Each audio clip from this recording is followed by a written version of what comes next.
Lagi pong tandaan, be on the alert, stand firm in the faith, act like men, be strong. Subaybayan ang programang Usapang Lalaki. Our First Wednesday Habit. Join the First Wednesday Habit at 3:30 p.m. Facebook page Lay Force San Lorenzo Ruiz.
Hello! Kamusta kayo? Ako po si Kuya Yet and welcome to our program Usapang Lalaki, our first Wednesday habit. Tara na't magbalik tanaw. Trivia muna tayo. Alam niyo ba na kung sa New Testament ay nakilala natin si San Jose, sa Old Testament ay mayroon ding kilalang Jose, si Joseph the Dreamer. May mga pagkakapareho po silang dalawa. Isa-isahin po natin. Una na riyan ang kanilang pinagmulang lahi. Pareho po na Jacob ang pangalan ng kanilang amain. Pareho din po silang nagmula sa dugong bugaw kasi si Joseph the Dreamer ay isang patriarka na kahanay ni Abraham, Isaac at Jacob. Samantalang si San Jose nagmula naman sa lipi ni Haring David. Magandang malaman natin na pareha silang dumaan sa maraming pagsubok sa buhay at pareho silang nagtiis at nagsakripisyo. Si Joseph the Dreamer, kung matatandaan ninyo, ay nakainggitan ng kanyang mga kapatid at inihulog siya sa isang balon. Pero nang may dumaan na mga manlalakbay, ay naisipan nilang ipagbili na lamang siya bilang isang alipin. Kung kaya't napunta siya sa Ehipto bilang alipin. Si San Jose ganyan din ang kwento. Puno ng pasakit sapagkat kinailangan nilang pumunta sa Bethlehem para sa census. Bilang pagsunod sa batas, di niya inalintana ang hirap ng paglalakbay at ni wala man lamang nagpatuloy sa kanila kaya nga inabot ng panganak si Maria sa isang sabsaban. At nang nagkaroon ng banta sa buhay ng sanggol na si Jesus, ay napilitan din silang tumakas patungong Ehipto.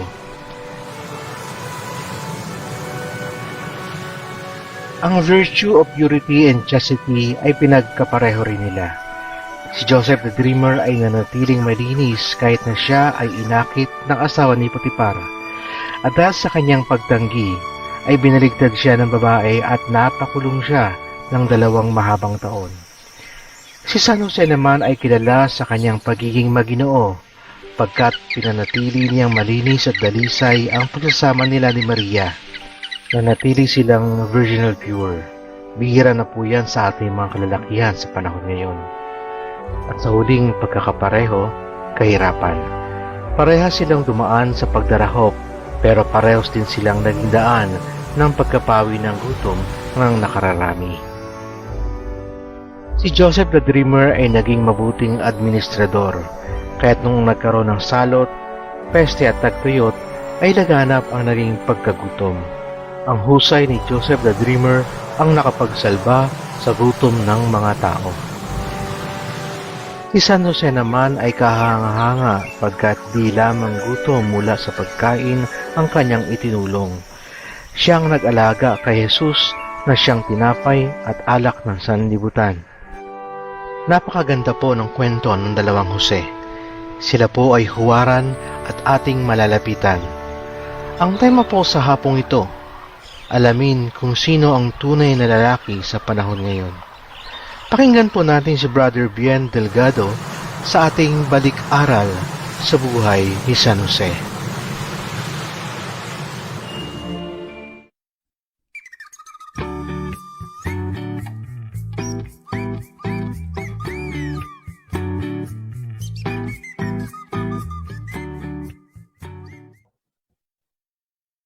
Kamusta po kayo ngayong first Wednesday of October sa ating San Lorenzo Ruiz Usapang Lalaki ng Lay Force?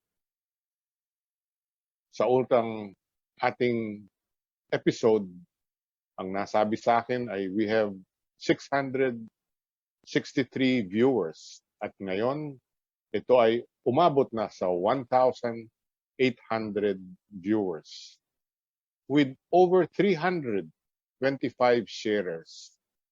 Tama po ang nasabi ni Bishop Pabilio na ang ating kababaihan ay mag-imbita at mag-anyaya sa paglaganap ng ating usapang lalaki.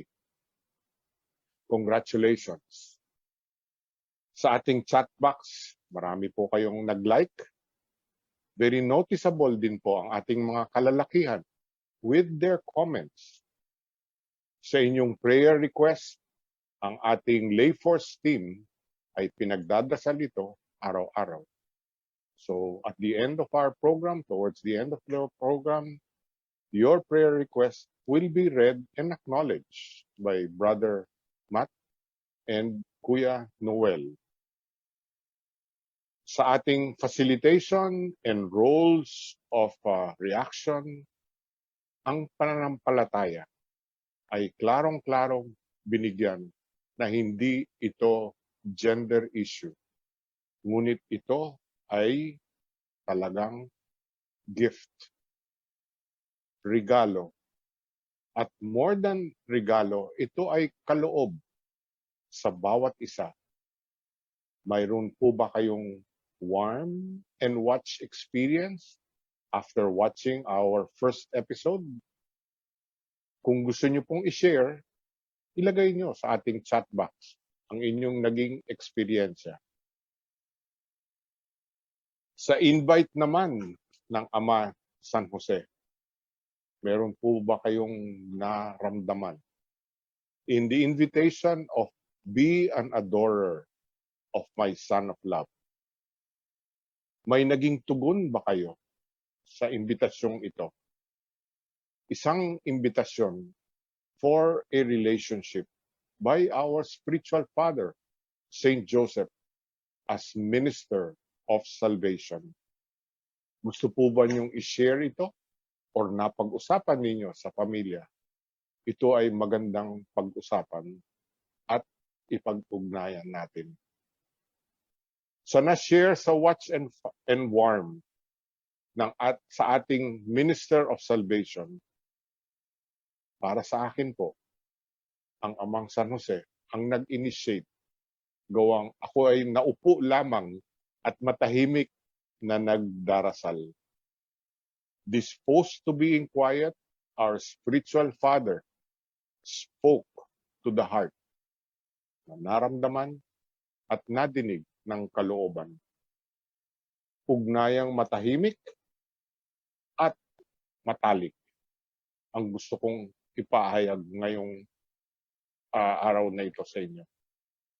Di po ba ang pananampalataya ay isang ugnayan as faith is a relationship? Sa akin pong pag-unawa, Joseph as a minister of salvation, ang imbitasyon, ang naging instrument sa pagkakaligtas sa kabuhayan natin. Kung mayroon kayong comment, suggestion, o may gusto kayong ihayag, si Kuya Noel, facilitating, and Brother Matt would react sa ating saloobin sa ating chat box ngayon. Sa episode na ito, we're now looking at Saint Joseph as the patron of the afflicted. Ito po ang pangalawang bagong litany or level of call for Saint Joseph. Tiningnan ko rin po ang kaibahan ng patron. He is also called as the consolation of the afflicted or comforter of the afflicted.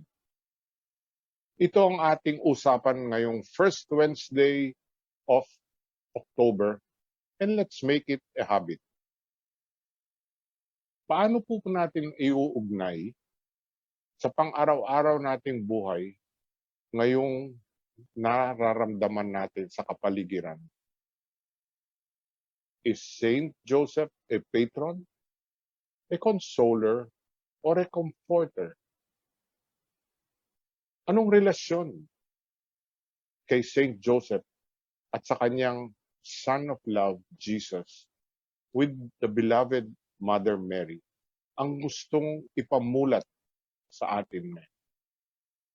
Malaki at ganap ang pagmamahal ni San Jose sa Inang Maria sa anak niyang si Jesus. Anong relasyon? What relation do I have with Saint Joseph as consoler, comforter, or patron? Pansinin at pagnilayan natin po ito. The word common to all is afflicted. Afflicted.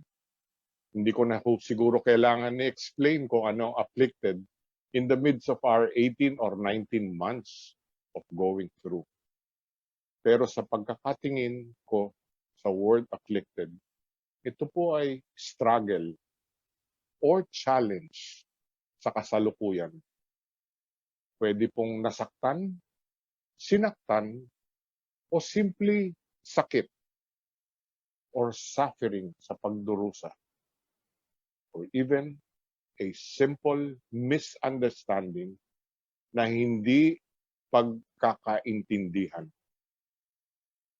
Salamat kay Saint Joseph, comforter of the afflicted. He identifies with us. Ang atin ay hindi pagtuturo, akin pong inuulit, ngunit isang sharing. Sa usapan, believing in the power of the word, that as iron sharpens iron, so does man sharpens man, sa pagkakasulat sa ating Proverbs. Allow me for this sharing afternoon to bring you to an experience, sa aking eksperyensya. Malapit dito po sa amin ng Hulyo, July of this year. Ako po ay nag-pilgrim visit sa Pinaglabanan Church namin. Ang tawag po ay St. John the Baptist, dito po sa San Juan. Ako po ay pumasok sa pilgrim door, believing and firmly believing, na naniniwala that indulgences are available to us who pilgrim visit.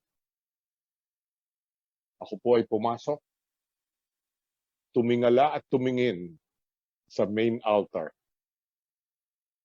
Ramdam ang presensya ng Panginoon as I entered.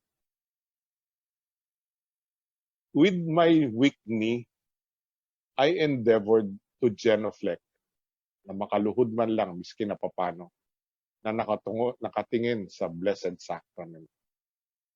Sa paghahanap ko, wala po ang San Jose sa middle altar. At ang pagkakasabi sa akin po, Saint Joseph is normally to the right side, sa bandang kanan ng altar. At ako po ay tumingin at nakita ko po siya dyan. Siya po ay nasa kanan ng St. John the Baptist Pinaglabanan Church, where I went and sat.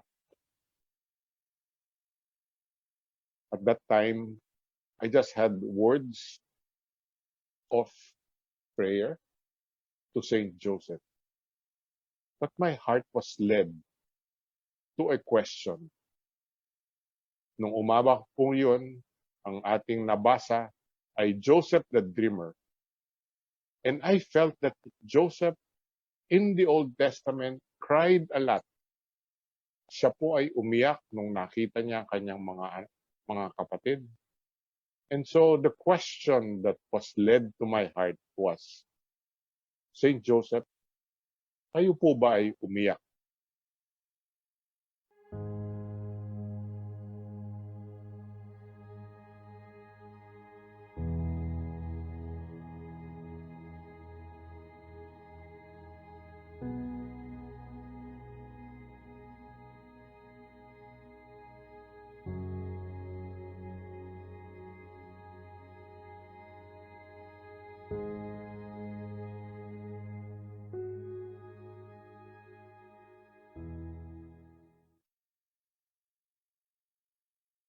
Umiyak.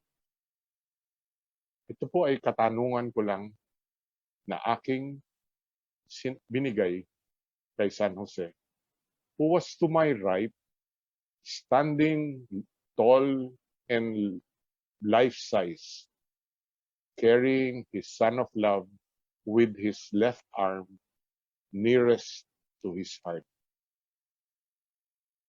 Wala pong katagang dumating para sa akin. But the first feeling I had seated, looking up at Saint Joseph, was the scene of the angel who woke him up to flee to Egypt with the Son, Jesus, and our Mother Mary. And immediately, feelings flowed within me that at short notice, at the risk of night travel with the infant child and the fragile mother of Jesus on a donkey, was so perilous na halos pwede nang magtanong din si San Jose ang ama, bakit ngayong gabi ako aalis? But the scene that unfolded was the Blessed Mother on the donkey carrying the baby Jesus, and Saint Joseph in front of the donkey leading in the dark. And I saw tears. Luha po sa mukha ni San Jose na aking tinitingala. Mahirap pong sabihin na ito ay katang-isip, ngunit totoo po na ito ang aking naramdaman nung hapong iyon na ako'y nakatingala man lang. And then it occurred to me, bakit siya nasa harapan? He had to lead. Kailangan niyang paunahan ang donkey, as he is the one leading them amidst the dark. He is ahead of our Blessed Mother and the child Jesus, as he is the head of the family. The great responsibility, but the show of strength to tell and lead is such a consolation. Ang laking pong comfort sa akin na ako po ay nakapagtanong at pinakita at pinaramdam sa akin na ito yung sagot ko. Hindi po utak ang namayani nung mga minutong yon, kung hindi ang salita sa puso. Nung bata-bata po ako, nagtanong ako. Nagsagot sa akin ng isang paring Jesuita, Bien, when it hits you, you will know it. Ito rin po ang masasabi ko. Kapag dumating at dumaloy sa inyo, malalaman nyo kung ano ito. Ako'y galat na galak sa bisitang iyon. Sabi ko nga, 5-10 minutes na nakatingala kay San Jose, carrying the Blessed Son Jesus, was enough. Ngunit hindi po tumigil doon. Siksik, liglig, at nag-uumapaw ang pwede kong sabihin sa inyong lahat. Yung aking 10 or 15 minutes of that time. When the Son of Love, Jesus, was lost in the temple, was the next episode of sharing that I'd like to pass on to you. The Holy Family, kagagaling nila lang po sa Jerusalem, at sila'y pabalik na. Pabalik na sila after their annual visit. Nung nalaman ng ina na yung kanyang anak ay hindi nila kasama. The first feeling I had was that of the Blessed Mother. And yet, Saint Joseph came in and simply said that the frantic search for the Son, Jesus, was a cause to weep. Pwede na siyang maiyak sa paghahanap ng kanyang anak sa nakita niya sa muka ng Inang Maria. Ngunit hindi daw siya makaluha.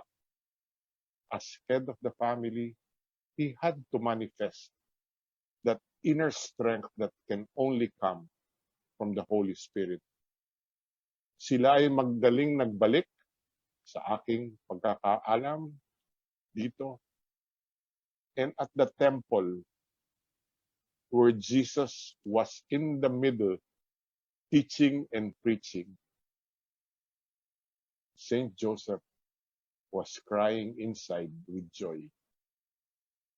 His role as a father is fulfilled na bigyan ng kaganapan nung nakita niya yung kanyang anak na nagtuturo in the midst of it all. Iyak na walang luha, ngunit a deep comfort from within that he is indeed a father who has shared himself to his son. The simple role of a father by Saint Joseph in teaching his son becomes a fulfillment and comfort to who he is. These two episodes, if I may share, are so fulfilling that it only started with a question.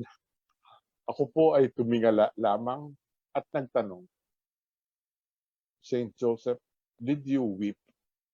Umiyak po ba kayo?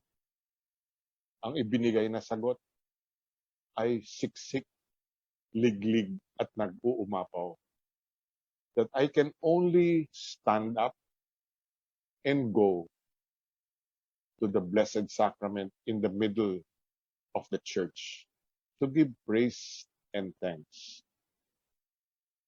Si Bishop Pabilio po sa kanyang panimula na nagbigay ng panimula sa ating usapang lalaki. Sa kanyang First Things First morning show or program said, we will be saved by our faith. Ang ating paniniwala, tiwala, at gawa. I can just but share this with you to inspire you, to say that indeed, faith is alive. Hindi lang po para sa lalaki or para sa babae, but one to share as an instrument of love.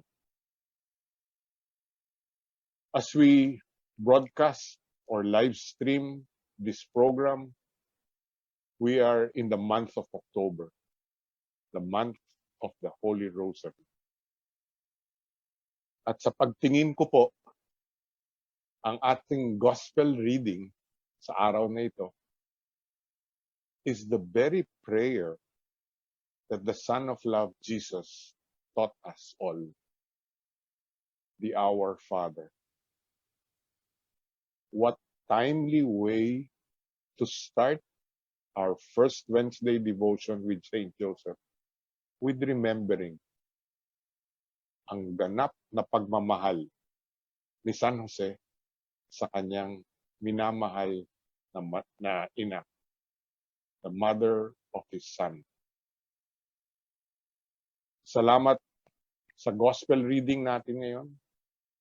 At one quote that I'd like to share with you before I end is, our prayer mula sa puso ay kaloob, pananampalataya ni Jesus. And I read this quote, when you say the Our Father, God's ear is next to your lips. A quote from Saint Brother Andre, a companion of Joseph from Montreal, Canada. For this month of October, buwan ng Santo Rosario, can our rosary prayer with the Blessed Mother ay maging isang kaloob natin kay San Jose as a loving Father of Jesus. Our rosary shared in the month of October as a gift to Saint Joseph, that the devotion may propagate and spread in this year of Saint Joseph. Maraming salamat po. Guide us, Saint Joseph, Minister of Salvation. Gabayan niyo po kami as comforter of the afflicted, and be with us sa ating araw-araw na pananampalataya. Salamat, and God bless you all. Thank you.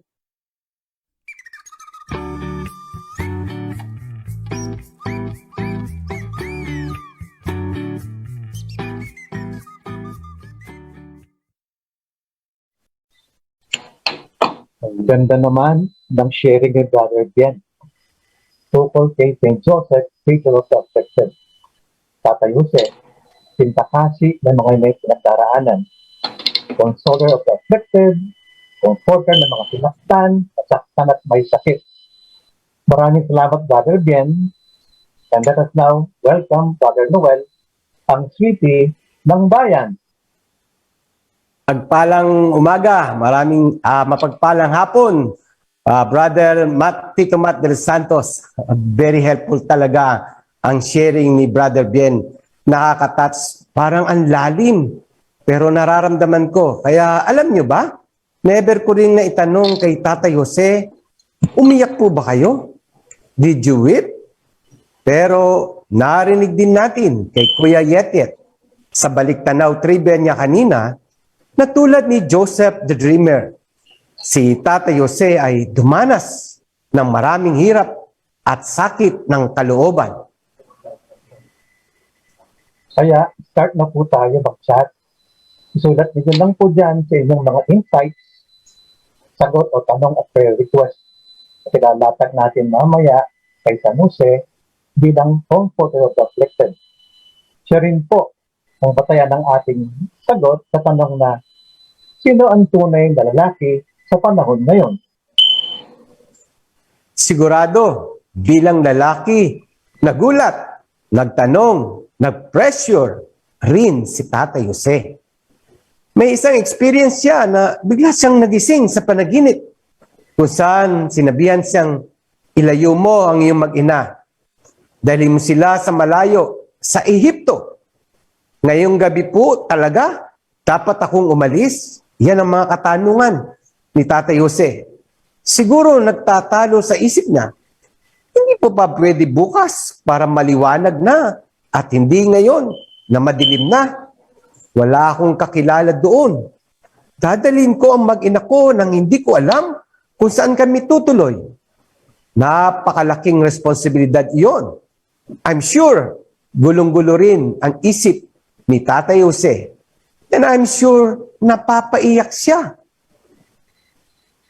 Palagay ko, Kuya Noel, kahit sinong tatay ay papaiyak pag mapalagay sa alanganin ang pamilya mo.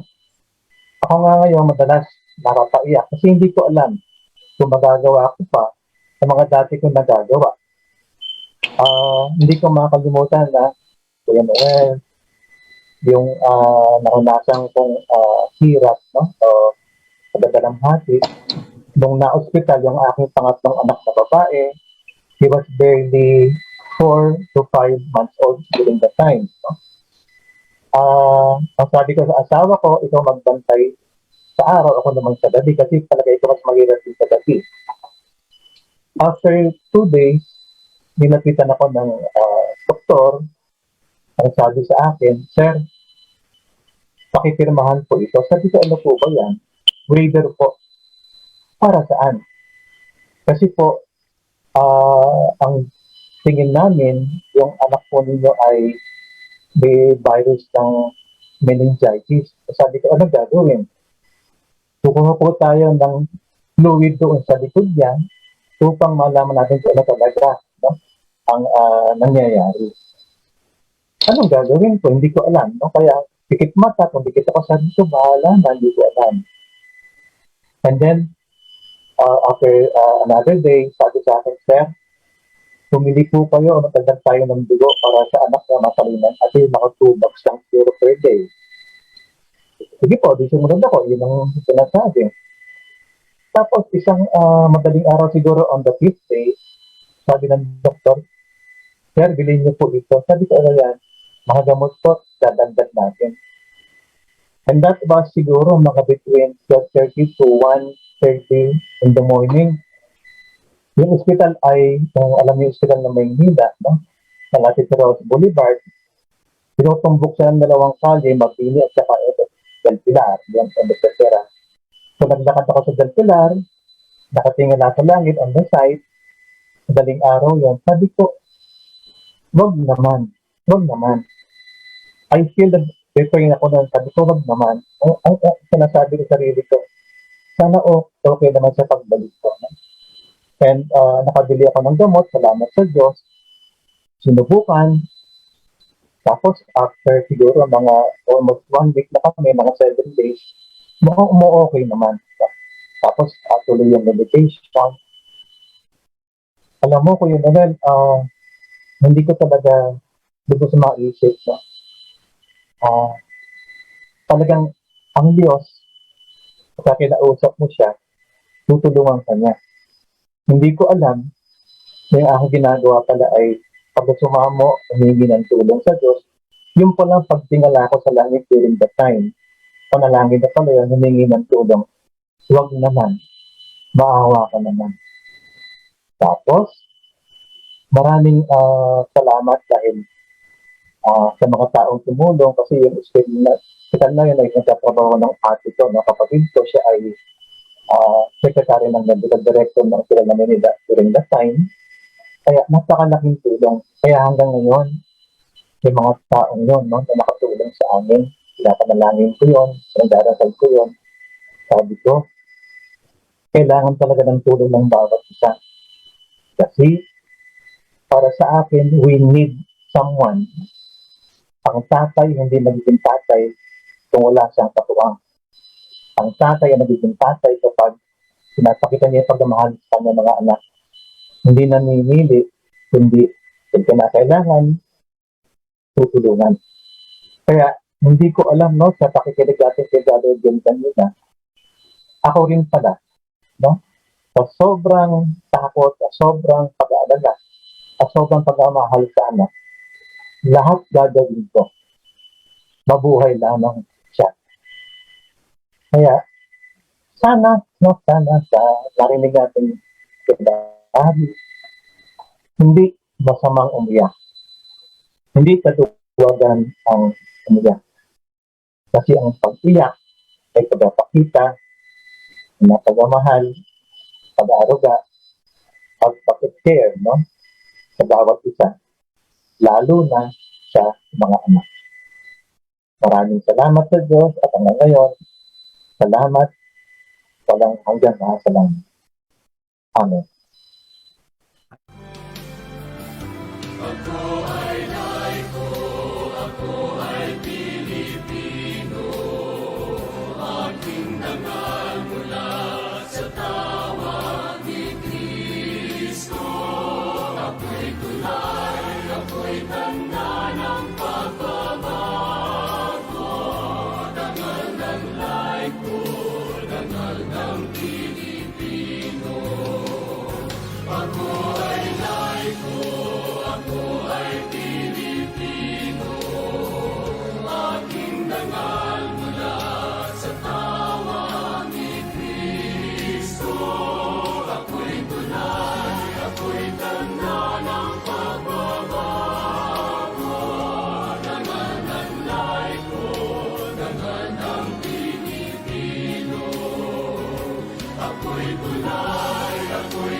Thank you, Noel.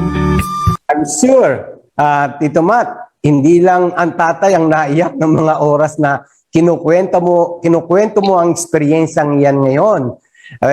Sinabi mo kanina, 3 yung anak mo. Kung alam nung 2 anak mo na nangyari yan sa kanilang kapatid, grabe, nahiiyak siguro sila ngayon. Hindi lang isa kang tunay na lalaki, Tito Mat, dahil tiyak tahimik lang ang pagluha mo nung mga panahon na yon. Kasi dapat buo talaga ang loob ng mga tatay para mailigtas ang inyong bunso. Siguro ganyan din ang iyak ni Tatay Jose.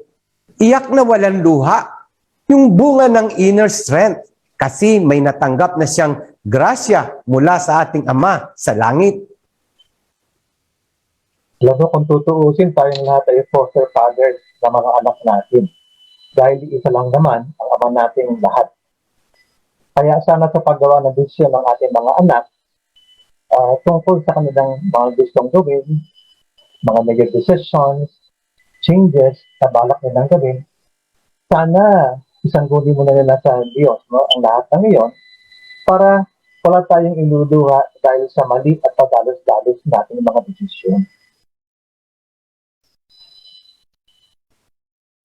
Tama, Tito Mat, no? At palagay ko rin, may magandang punto ang sinabi ng isang viewer natin mula sa hanay ng mga kabataan. Maraming nanonood ngayon. Ang point nila, iba raw ang pagiging male o lalaki at iba rin ang pagiging manhood. I agree. Ang tao ay pwedeng nilikha bilang lalaki, pero ang tanong, nagpapakalalaki ba? Madali yung gender identity Male, pero sa way of life, sa prinsipyo, nagpapakalalaki ba? Magandang punto yan ng viewer, no? Ang tunay na lalaki ay yung may paninindigan, handang harapin ang consequence ng kanyang mga ginagawa. Sabi na isang viewer, nakabuntis. Lalaki yon kasi nagkaanak sila ng girlfriend niya, pero kahit bata pa sila, naging tunay na lalaki siya kasi kahit mahirap, pinanindigan niya ang pagiging tatay. Fresh college graduate siya noon at hirap makahanap ng work. Kaya nag-grab driver muna siya para sa pamilya. Totoo naman yon. At ang galing naman niyang sumagot, wala sa edad talaga ang tunay na pagiging lalaki. Nasa paninindigan talaga. Kaya hindi po excuse ang pagiging senior o ang pagiging tunay na lalaki. Ito pa po yung mga sinabi ng ilang pang viewer natin. Ang tunay na lalaki ay hindi lang yung malakas, mas superior, at matipuno ang katawan, may kapangyarihan. Ang tunay na lalaki ay may magandang ugali, maayos, hindi magaspang ang pagkilos, di rin nagmumura. Di ba? At syempre, ang tunay na lalaki ay may respeto sa kapwa, lalo na sa mga babae. No? Ah, para sa akin, ang respeto sa babae, siguro simple lang naman eh. No? Kunyari, sa pilahan, no? Pagsakay ng bus, no? Paunahin mo yung babae. Kapag nakatayo ang babae sa bus o sa LRT, MRT, ano ba naman yung paupuin? Hindi naman siguro makakabawa sa ating pagkalalaki yung magpapuo ng babae. At saka siyempre, ang babae dapat pag kinausap mahinay. Hindi dapat sinasabihan ng mga sakit na salita o hindi siya dapat minumura. Kawawa naman. Kaya nga, kung ating babalikan yung mga pinagsasabi ni Kuya Yet sa kanyang trivia at ang malalim na paliwanag ng ating kapatid, Brother Bien Delgado, ay napakatindi kung paano maging isang tunay na lalaki. At si San Jose ang lahat ng mayroong ganyang kalooban. Kaya tingnan natin, ang dami na nang sumasagot sa ating chat at babasahin natin isa-isa. Kaya na-inspired sila. Isa rito ang sinabi, Saint Joseph, ipanalangin mo po kami na maging ulirang ama. Naku, marami nanonood. Ulirang asawa at ama sa aking mga anak. Na tulad mo, San Jose. Ay, galing po yan sa ating kapatid na si Rex Warren. Ayan. So, magpadala pa po kayo. At ito pa po, meron pong dumarating. Sabi niya, San Jose, patnubayan at gabayan nawa po ninyo ang lahat ng haligi ng tahanan. Hindi ko lang alam kung lalaki, nanay o tatay din ang nagsulat nito. Ang mga nangyayari ngayon ay kakaiba. Kasi may mga tatay na naluluha sa mga nangyayari sa kapanahunan natin ngayon dahil maraming walang trabaho, nawawala ng pag-asa. Pero ang sikreto pala ay manalangin tayo at tumawag tayo kay San Jose. Ito pa po aking babasahin. Ang paghingi ng paumanhin po ba ng mga lalaki ay isang magandang paraan ng pagpapakalalaki? Oh, sagutin mo naman, Tito Matt. Totoo ba yun? Para sa akin, oo, pwede. Kasi kung talagang nagkamali ka, aminin mo nagkamali ka, mag-sorry ka. Eh hindi yung, may mga tao kasi minsan, no? Ikaw na nga gumawa ng, nakagawa ka na hindi maganda, nakasakit ka na, salita o sa gawa, akala mo kung sino ka, no? Ang tunay na tao, marunong mag-sorry kung talagang at fault siya. Mayroon pong tumugon sa kanyang mga katanungan, sa ganyang klaseng katanungan. Duduktungan ko lang, Tito Matt, sabi ng isang viewer natin, nakikinig, ang pangalan ay sinanay nila.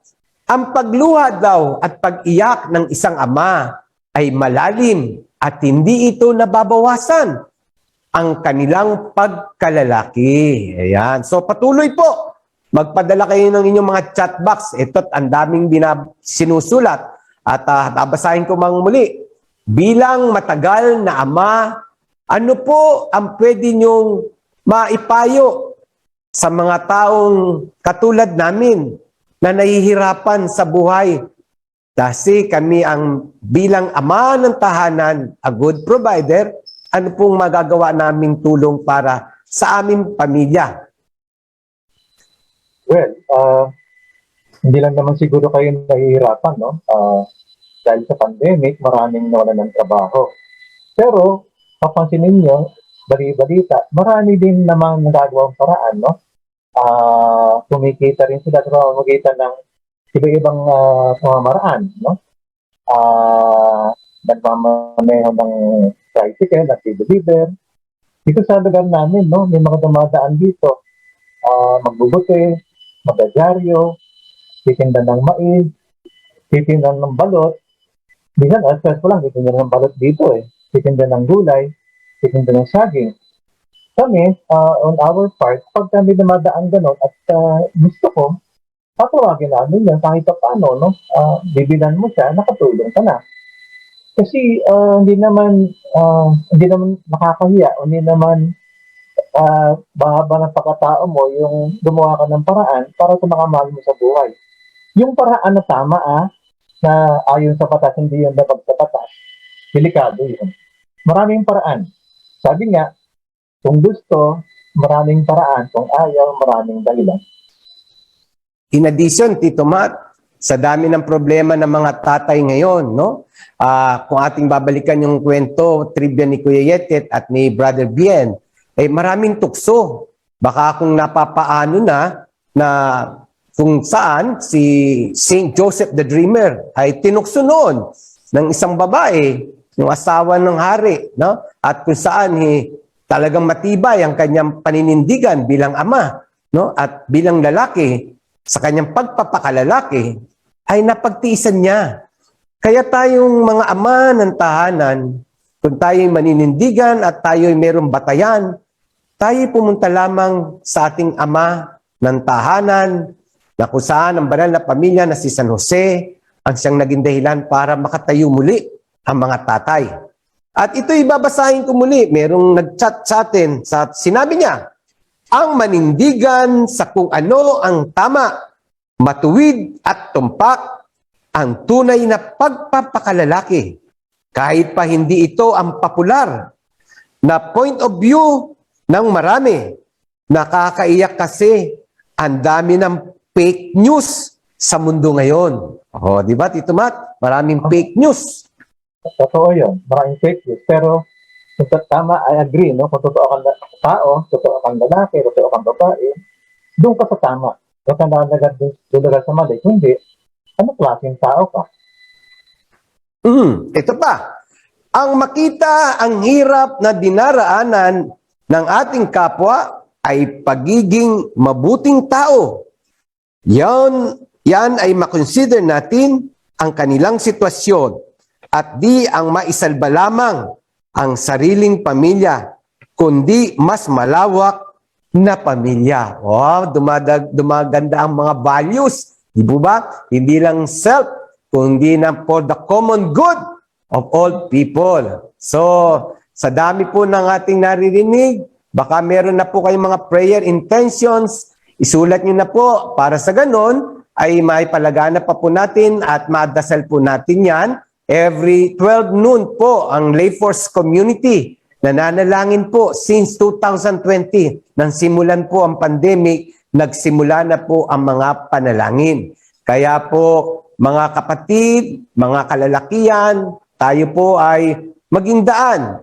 Paano natin makita at naipagpatuloy ang mabuting at magandang ihemplo ng ating ama na si Saint Joseph. Bilang isang ama, patatagin ang kalooban kahit sa dami ng problema. Dumarami bukod ito dahil po ang pagdarasal ang number one na siyang makakatulong sa atin lalo na sa pandemic natin ngayon. At ngayon po tayo magtatapos at magsasara at atin pong ipanalangin at tayo manalangin sa pangwakas kung saan tingnan natin ang lahat ng ito ay patungo sa ating Panginoong Hesus sa pamamagitan ni San Jose at ng kanyang asawang si Maria.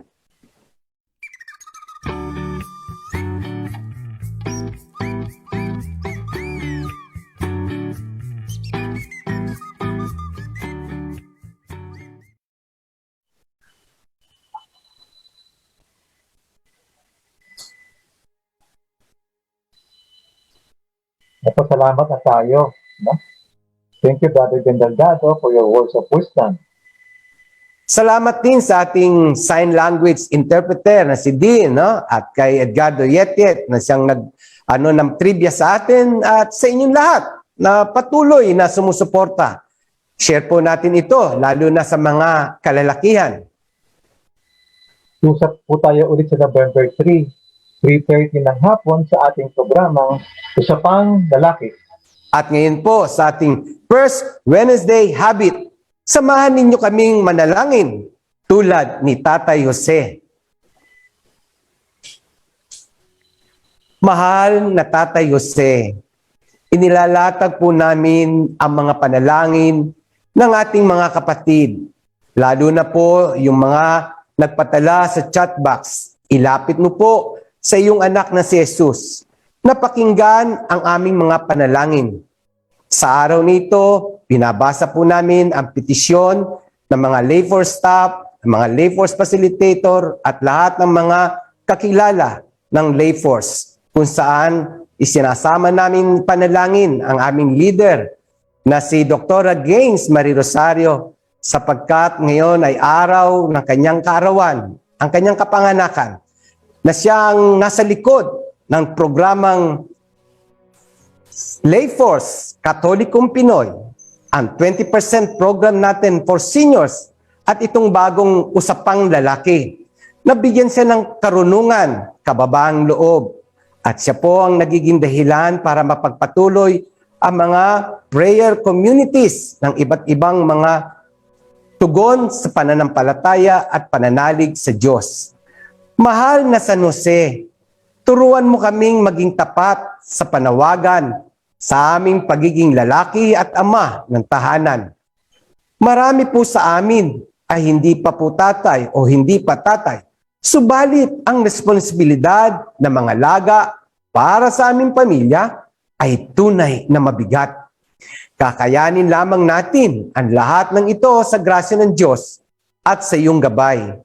Madalas kami nanghihinaan ng loob, subalit dahil kami ang inaasahan sa aming pamilya, ay kailangan kaming maging matibay.